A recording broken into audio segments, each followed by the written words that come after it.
Hello, and welcome back to another episode of the Western Canon Challenge, where we are reading the entirety of the Western literary canon out loud. Today we are beginning journal collection number 32, part of our journal read through of the works of Ralph Waldo Emerson, and the year for this journal collection is 1841, and Emerson will be 38 years old by May of that year. This particular journal collection begins with a little bit of a lengthy intro by the editor to sort of give us a feel of time and place of what's going on in Emerson's life. So I think it's worthwhile to read that, and so I'll go ahead and do so. In January, Mr. Emerson, his book of essays sent to the printer, had to prepare the lecture Man the Reformer, which he delivered before the Mechanics' Apprentices Library Association in Boston on the 25th of the month.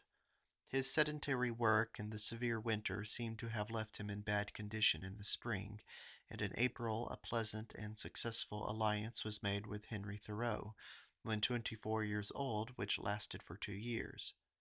Thoreau became, as it were, an elder son in the family, attended to the gardening, established a poultry yard, grafted the trees, and skillfully did odd jobs and repairs in the house. He was man of the house during Mr. Emerson's absences, and was most respectfully attentive to Mrs. Emerson, to whom he always looked up as a sort of lady abbess. He was a delightful friend to the children, and had great gifts of amusing and helping them. He reserved what time he wished for studies afield and at home. Sometimes he walked with Mr. Emerson and showed him nature's secrets in the woods or swamps or on the river. Mr. Emerson's lack of skill in gardening or household emergencies was admirably supplemented by his young friend. January 1st, 1841. I begin this year by sending my little book of essays to the press. What remains to be done to its imperfect chapters I will seek to do justly. I see no reason why we may not write with as much grandeur of spirit as we can serve or suffer. Let the page be filled with the character, not with the skill of the writer. Goethe is right in his mode of treating colors, i.e., poetically, humanly. Beethoven is too proud, yet is grand. I wondered at the continents of nature under the glittering night sky, and truly Pan ought to be represented in the mythology as the most continent of gods. But not less admirable is the phlegm of the good ghost that inhabits it. For can any, spare the next day, the next year of our lives? Can any consent to die now? Are we not always expecting that this marvelous moderation which refuses to blab the secret, and yields us no rapturous intelligence such as all must feel lie behind there, will give way at last to the necessity of imparting the divine miracle? This reserve and taciturnity of time. January 11th. The Confessional. Does nature, my friend, never show you the wrong side of the tapestry? Never come to look dingy and shabby? Do you never say, old stones, old rain, old landscape? You have done your best, there is no more to be said. Praise wearies, you have pushed your joke a little too far. Or, on the other hand, do you find nature always transcending and as good as new every day? I know, I know, how nimble it is, the good monster. You have quite exhausted its power to please. And today you come into a new thought, and lo, in an instant there stands the entire world converted suddenly into the cipher or exponent of that very thought, and chanting it in full chorus front every leaf and drop of water. It has been singing that song every day since the creation in your deaf ears. Away with your prismatics. I want a spermatic book. Plato, Plotinus, and Plutarch are such. It is necessary in considering the nature of everything to direct our attention to the purity of it. Plotinus. Every soul pays a guardian attention to that which is inanimate. Plato and Phaedrus. Necessity indeed is in intellect, but persuasion in soul. Plotinus. January 17th. It appears sometimes what prudence stands for. The true prudence is no derogation from the lofty character. The man who, moved by interrupted impulses of virtue, would lead a violent and unfortunate life.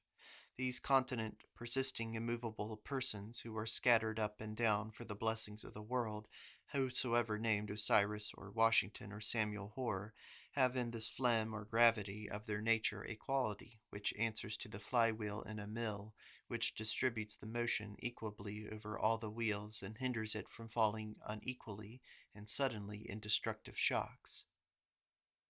He did not get it from the books, but where the bookmaker got it. Books lead us from ecstasy. We look at the mercury to know the threat, but nature is the mercury of our progress. Do we dissolve the sun, or the sun us? Do we freeze the January, or January us? We have exhausted nature, but we read of the masters and instantly are made aware of the new classes of laws, and the world casts itself into types so smiling grand and so equal to the sense that we get a new idea of wealth and grow impatient of our words and think we will never use them again. Like boys who have had a rocking horse or boat and then are mounted on a live horse or a sailboat, they despise their toys. Powerful influence should never let us go, never be out of the mind, sleeping or waking. His name is on our lips, though we do not frequent his society. Thou, O Truth, never lettest us go. The love of nature, what is that but the presentiment of intelligence of it, nature preparing to become a language to us? Mechanics easily change their trades, for that which they learn in their apprenticeship is the use of tools, and having learned that, they can readily turn themselves to any new work. All knowledge is thus eccentric, and of course the progress of knowledge geometric. Are there three rates of increase, arithmetical, geometrical, and circumferential, or from the center on all sides out? January 20th. Of these unquiet daemons that fly or gleam across the brain, what trait can I hope to draw in my sketch-book? Wonderful seemed to me as I read in Plotinus the calm and grand air of these few cherubim, great spiritual lords who have walked in the world, they of the old religion, dwelling in a worship that makes the sanctities of Christianity parvenus and merely popular. Blessed, said the review which pleased me so well, is the man who has no powers, and as I had written long ago, happy is the man who hears, unhappy the man who speaks. The reason is obvious. It is better to be poor and helpless in doing, because our heart is preoccupied and astonished with the immensities of God, than to be at leisure to adorn and finish our trivial works, because communication with the Deity is no longer open to us. Therefore very wisely did the ancients represent the Muses as daughters of memory. But when vision and union come, there is no leisure for memory or muses. The plowman and the ox, or a rider and his horse, indicate the natural society of wisdom and strength. Each is necessary to the other. January 21st. A man should think much of himself because he is a necessary being. A link was wanting between two craving parts of nature, and he was hurled into being as the bridge over that yawning need. When I look at the sweeping sleet amid the pine woods, my sentences look very contemptible, and I think I will never write more.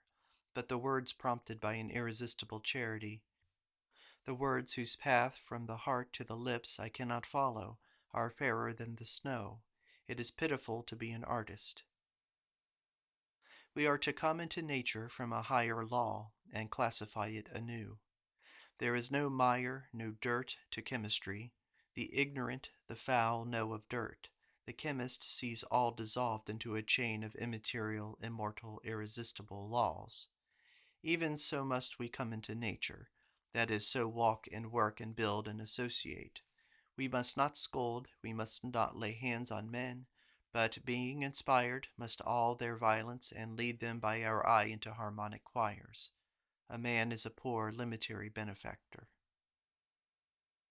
January 21st. God gives us facts and does not tell us why, but the reason lives in the fact. We are sure their order is right. There is no interpolation. and they only await our riper insight to become harmonious in the order and proportion. God knows all the while their divine reason. Swedenborg writes history after ideas. If he names Jew or Persian, Moravian or Lutheran, Papist or African, he gives us the reason in their character for the fact he names. I hope that day will come when no man will pretend to write history but he who does so by divine right. A man being born to see the order of certain facts is born to write that history. Every other person, not so qualified, who affects to do this work is a pretender, and the work is not done. All my thoughts are foresters. I have scarce a day dream on which the breath of the pines has not blown, and their shadows waved.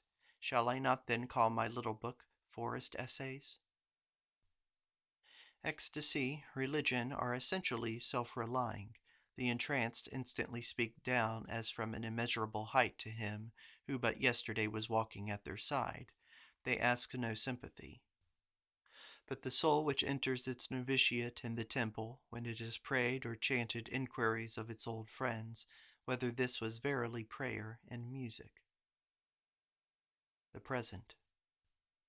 Cannot all literature and all our own remote experience avail to teach us that the today which seems so trivial, the task which seems so unheroic, the inexpressive blank look of the present moment, cannot all avail to teach us that these are wholly deceptive appearances, and that as soon as the irrevocable years have passed their blue between these and us, these things shall glitter and attract us, seeming to be the wildest romance, and, as far as we allowed them in passing to take their own way and natural shape, their homes of beauty and poetry. Novels. To find a story which I thought I remembered in Quentin Durward, I turned over the volume until I was fairly caught in the old foolish trap, and read to the end of the novel. Then, as often before, I feel indignant to have been duped and dragged after a foolish boy and girl to see them at last married and portioned, and I instantly turned out of doors like a beggar that has followed a gay procession into the castle.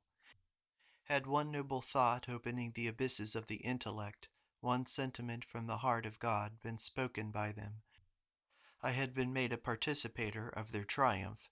I had been an invited and an eternal guest. But this reward granted them is property, all excluding property, a little cake baked for them to eat, and for none other, nay, which is rude and insulting to all but the owner. In Wilhelm Meister I am a partaker of the prosperity. Yet a novel may teach one thing as well as my choosings at the corner of the street which way to go. Whether to my errand or whether to the woods, this, namely, that action inspires respect. Action makes character, power, man, God. These novels will give way by and by to diaries or autobiographies, captivating books, if only a man knew how to choose among what he calls his experiences that which is really his experience, and how to record truth truly. February 4th. I am dispirited by the lameness of an organ. If I have a cold, and the thought I would utter to my friend comes forth in stony, sepulchral tones, I am disgusted, and I will not speak more. But as the drunkard who cannot walk can run, so I can speak my oration to an assembly, when I cannot without pain answer a question in the parlor. But lately it is a sort of general winter with me. I am not sick that I know, yet the names and projects of my friends sound far off and faint and unaffecting to my ear, as do when I am sick the voices of persons and the sounds of labor which I overhear in my solitary bed. A puny, limitary creature am I, with only a small annuity of vital force to expend, which if I squander in a few feast days, I must feed on water and moss the rest of the time. I went to the Rayners' concert last night in our courthouse. When I heard them in Boston, I had some dreams about music. Last night, nothing. Last night I enjoyed the audience. I looked with a great degree of pride and affection at the company of my own townsmen and townswomen, and dreamed of that kingdom and society of love which we preach. His virtues were virtues of the senses. You can't tell how much good nature and generosity is to be ascribed to a good dinner, and how much to the character. There is a great deal of poetry and fine sentiment in a chest of tea. If I judge from my own experience, I should unsay all my fine things. I fear concerning the manual labor of literary men. They ought to be released from every species of public or private responsibility. To them the grasshopper is a burden. I guard my moods as anxiously as a miser his money. For company, business, my own household chores untune and disqualify me for writing. I think, then, the writer ought not to be married, ought not to have a family. I think the Roman Church with its celibate clergy and its monastic cells was right. If he must marry, perhaps he should be regarded happiest who has a shrew for a wife, a sharp-tongued notable dame who can and will assume the total economy of the house, and having some sense that her philosopher is best in his study, suffers him not to intermeddle with her thrift. He shall be master, but not mistress, as Elizabeth Hoar said. February 10th. Prudence. What right have I to write on prudence, whereof I have but little, and that of the negative sort? February 12th. There is no time. If the world would only wait one moment, if a day could now and then be intercalated, which should be no time, but pause and landing place, a vacation during which sun and star, old age and decay, debts and interest of money, claims and duties should all intermit and be suspended for the halcyon trance, so that poor man and woman could throw off the harness and take a long breath and consider what was to be done, without being fretted by the knowledge that new duties are gathering for them in the moment when they are considering the too much accumulated old duties. But this on, forward, onward, wears out adamant. All families live in a perpetual hurry. Every rational thing gets still postponed, and is at last slurred and ill done, or huddled out of sight and memory. March 1st. In March many weathers. March always comes, if it do not come till May. May generally does not come at all. The poorness or recentness of my experience must not deter me from affirming the law of the soul. Nay, although there was never any life which in any just manner represented the facts, we are bound to say what already is, and is explained and demonstrated by every right and every wrong of ours, though we are far enough from that inward health which would make this true order appear to be the order of our lives. What a coxcomb is our experience which decides that such a fact or character cannot be because it has never been, as if that was not the reason why it should now be. March 19th. Sent copies of my essays to Nathaniel L. Frothingham, Sam G. Ward, J. G. Palfrey, N. I. Bowditch, Margaret Fuller, Caroline Sturgis, W. H. Furness, Rev. Dr. Francis, Samuel Ripley, F. H. Hedge, George Ripley, Abel Adams, J. R. Lowell, Dr. James Jackson, Dr. Charles T. Jackson, Aunt Mary Moody Emerson, William Emerson, Henry Ware, Jr., George P. Bradford, David Henry Thoreau, A. B. Alcott, W. Ware, Mrs. Lucy C. Brown, F. A. Farley, Elizabeth Hoar, William Henry Channing, W. E. Channing, Jr., Rev. Barzillai Frost, J. M. Cheney, Rockwood Hoar, Mother, Lydian, H. Coleman, Thomas W. Haskins, Sarah Searle, Edward Palmer, William Wordsworth, Thomas Carlyle, John Sterling, Harriet Martineau, J. W. Marston, Sophia Peabody, Mrs. Hawthorne, William M. Jackson, H. Bulfinch, Mary Russell, M. W. Willis, New York Review, Knickerbocker. April 10th. Do not judge the poet's life to be sad because of his plaintive verses and confessions of despair, because he was able to cast off his sorrows into these writings. Therefore, went he onward free and serene to new experiences. You must be a poet also to draw any just inference as to what he was from all the records, be they never so rich, which he has left. Did you hear him speak? His speech did great injustice to his thought. It was either better or worse. He gave you the treasures of his memory, or he availed himself of a topic rich in allusions to express hopes gayer than his life entertains, or sorrows poured out with an energy and religion which was an intellectual play and not the habit of his character. You shall not know his love or his hatred from his speech and behavior. Cold and silent he shall be in the circle of those friends who, when absent, his heart walks with and talks with evermore. Face to face with that friend who for the time is unto him the essence of night and morning, of the sea and the land, the only equal and worthy incarnation of thought and faith, silence and gloom shall overtake him. His talk shall be arid and trivial. There is no deeper dissembler than the sincerest man. Do not trust his blushes, for he blushes not at his affection, but at your suspicion. Do not trust his actions, for they are expiations and fines often, with which he has immersed himself, and not the indications of his desire. Do not conclude his ignorance or his indifference from his silence. Do not think you have his thought when you have heard his speech to the end. Do not judge him worldly and vulgar, because he respects the rich and the well-bred, for to him the glittering symbol has a surpassing beauty, which it has not to other eyes, and fills his eye, and his heart dances with delight, in which no envy and no meanness are mixed. Him the circumstance of life dazzles and overpowers whilst it passes, because he is so delicate a meter of every influence. You shall find him noble at last, noble in his chamber. France.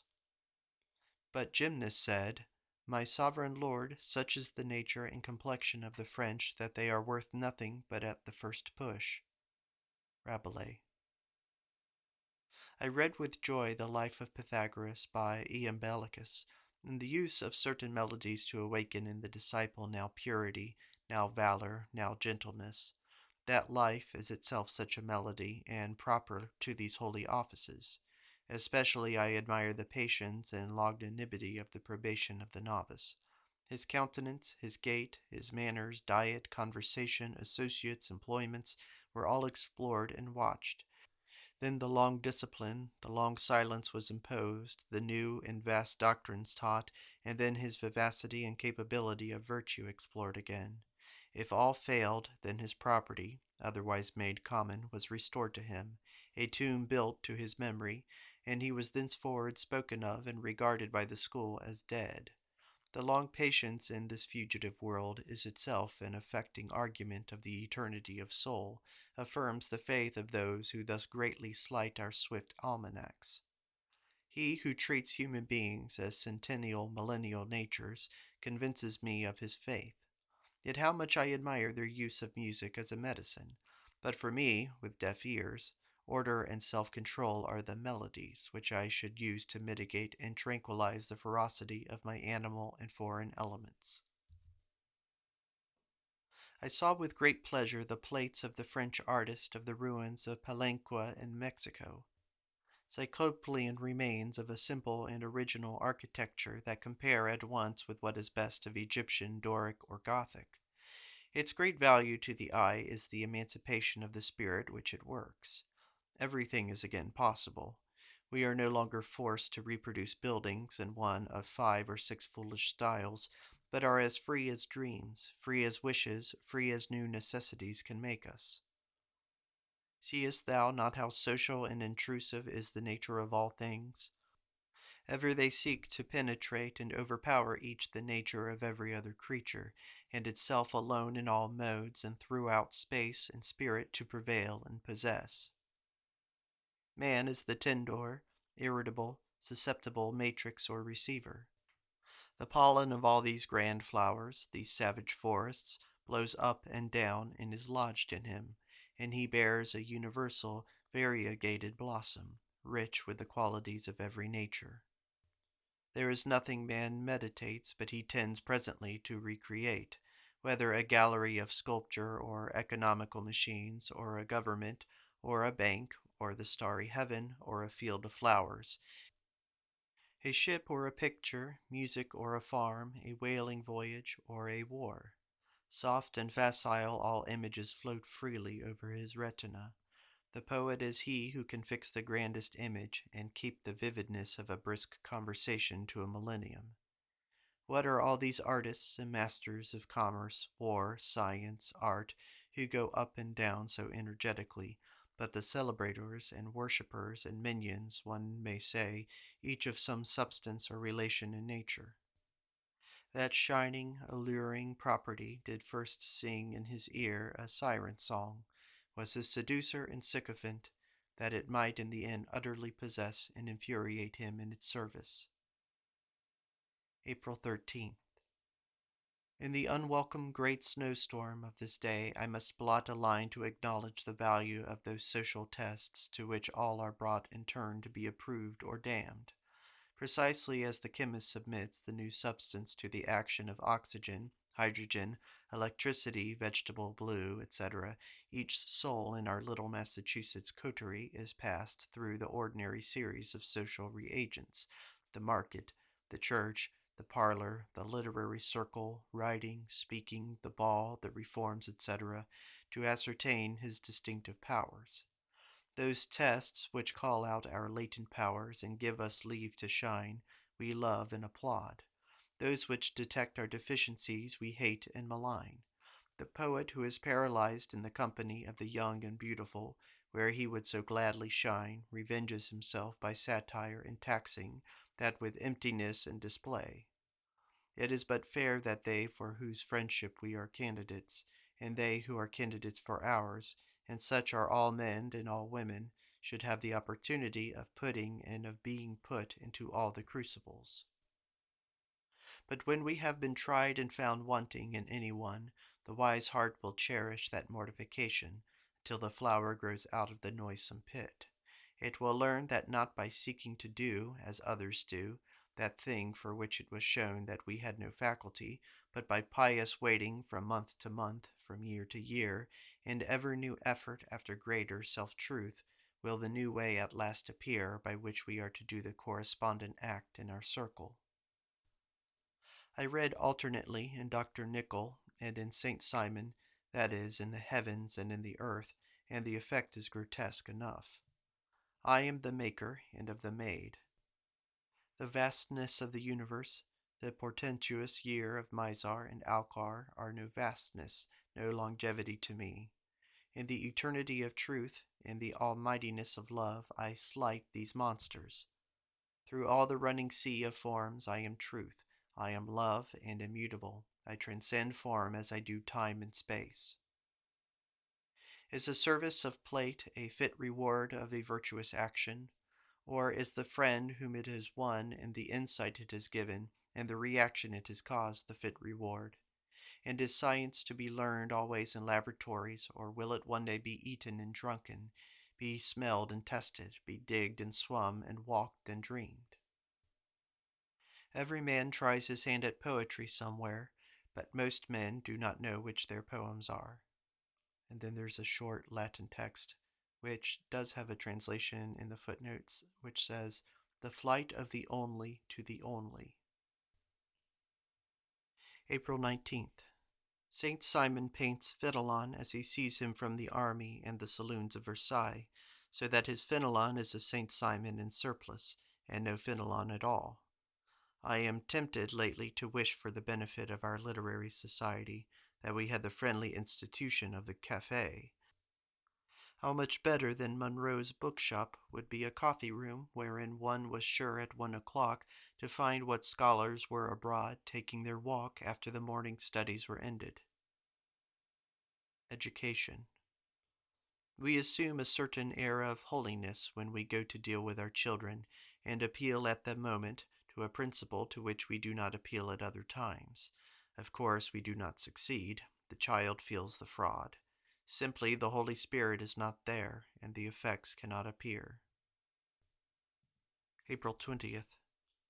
Would it not be well to write for the young men at Waterville a history of our present literary and philosophical crisis, a portrait of the parties, and read the augury of the coming hours?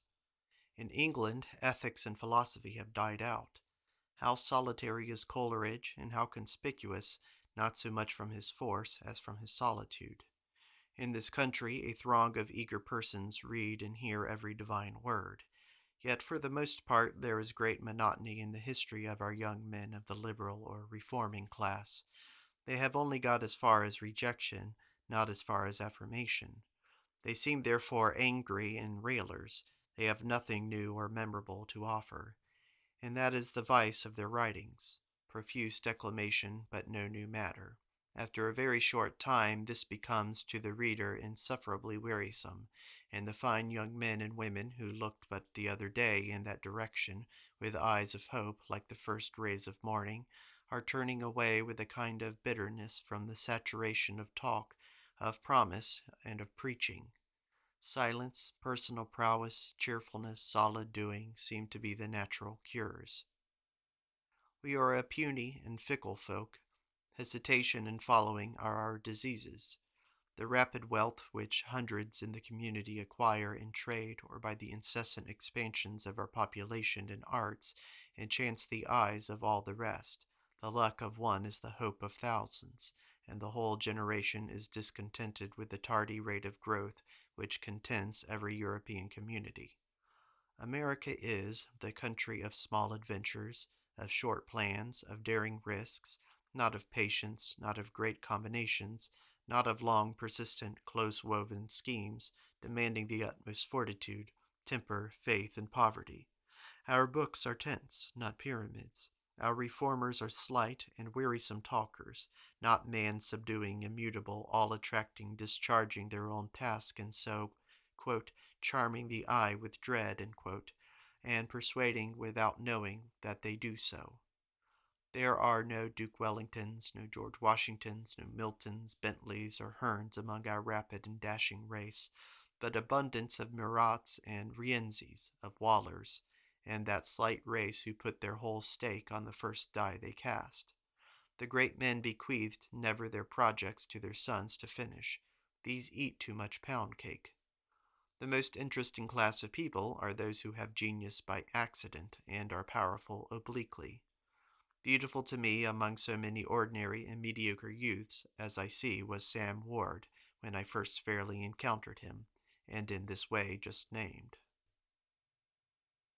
There are two theories of life, one for the demonstration of our talent and the other for the education of the man. The life of politics, of the college, of the city is very seductive, as it invites to the former, but sincerity counts all the time spent in the former lost, or but a little. But obey the genius when he seems to lead to uninhabitable deserts.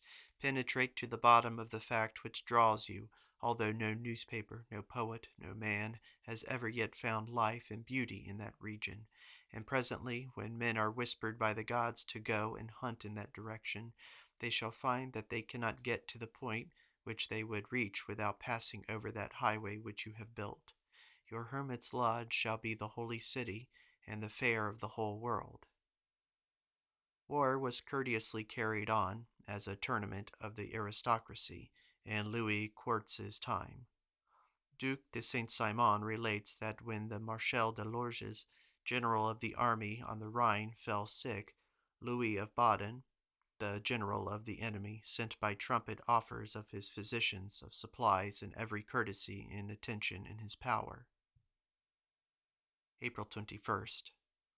America and not Europe is the rich man.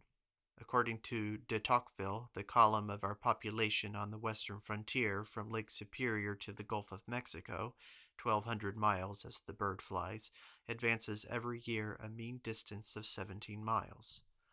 He adds, this gradual and continuous progress of the European race towards the Rocky Mountains has the solemnity of a providential event. It is like a deluge of men rising unabatedly and daily driven onward by the hand of God. Animals. Pirates do not live on nuts and herbs. The use of animal food marks the extremely narrow limits of our ideas of justice. We confine our justice to men alone, according to Porphyry's remark. Certainly our whole life ought to be a benefit, and the heliotrope and sweetbriar and thyme could not smell sweeter. April 22nd. Whenever the church is restored, the culture of the intellect will be enjoined in it, not as now with an apology and reservations, but conscientiously and to the shame and repentance of our fat, sluggish, and trivial modes of living.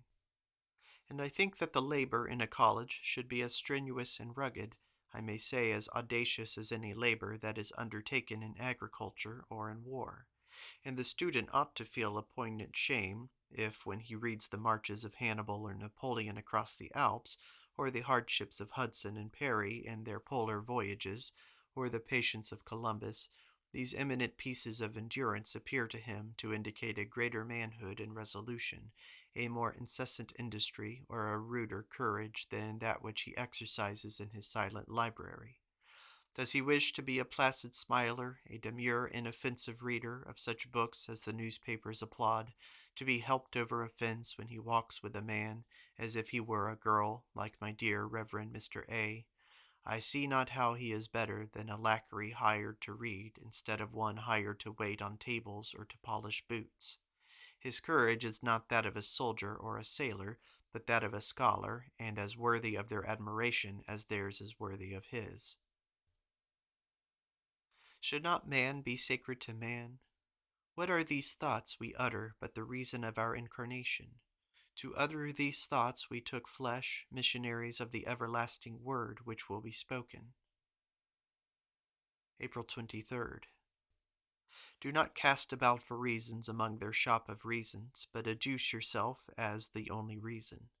We forget daily our high call to be discoverers.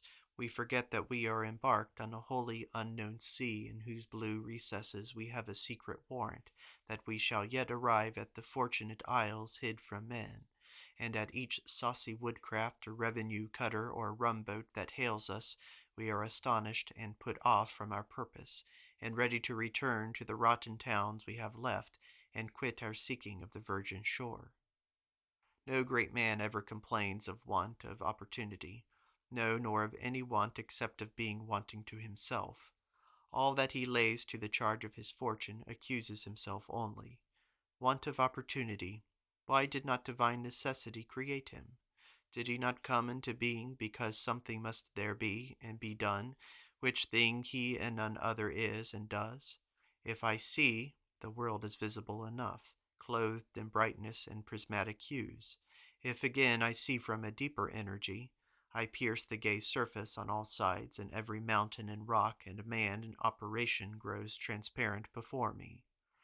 When I wish, it is permitted me to say, these hands, this body, this history of Waldo Emerson are profane and wearisome, but I descend not to mix myself with that or with any man.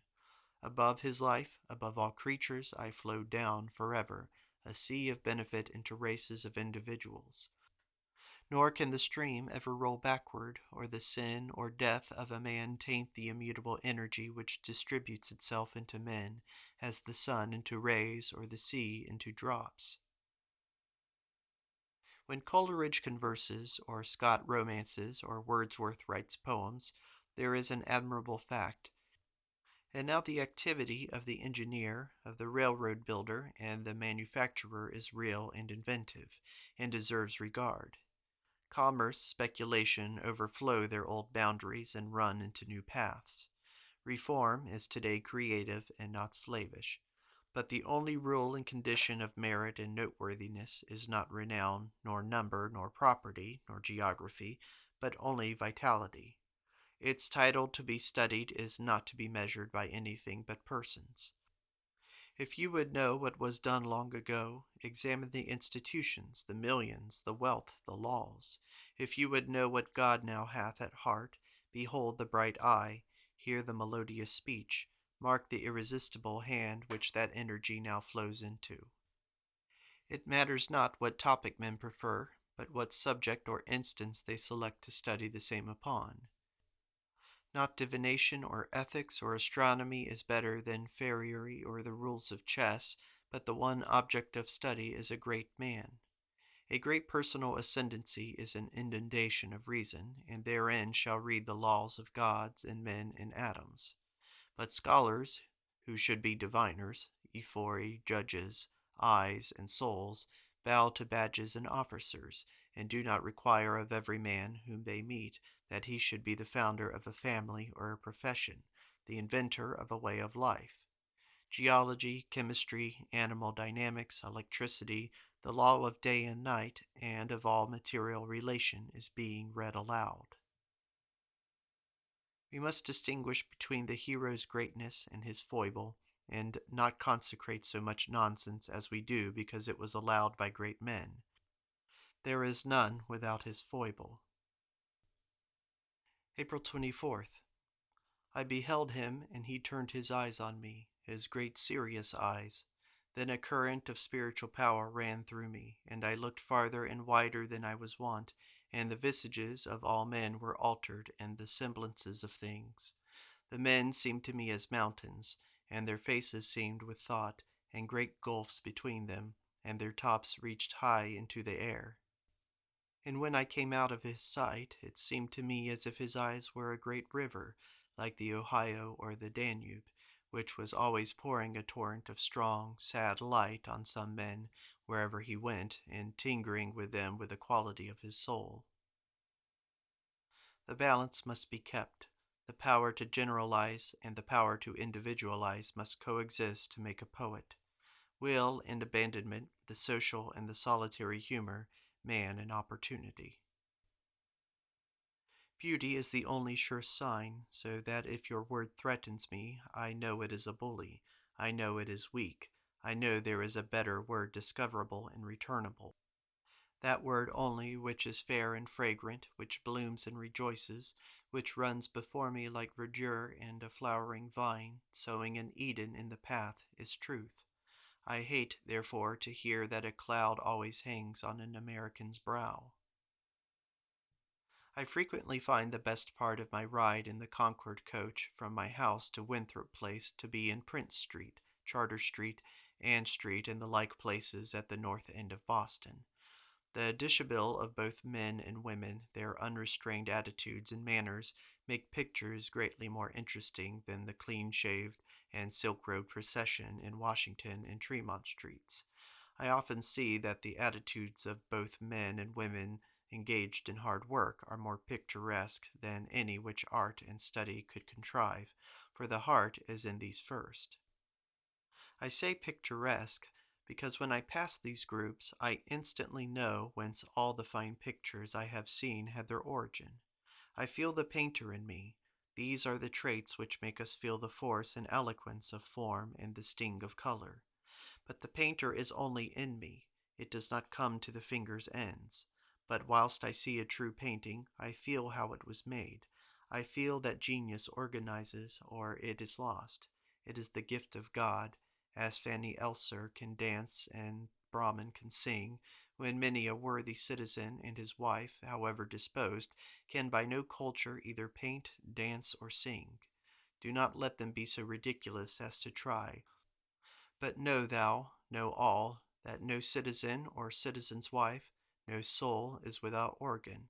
Each soul is a soul or an individual in virtue of its having, or I may say being, a power to translate the universe into some particular language of its own, into something great, human, and adequate, which, if it do not contain in itself all the dancing, painting, and poetry that ever was, it is because the man is faint-hearted and untrue.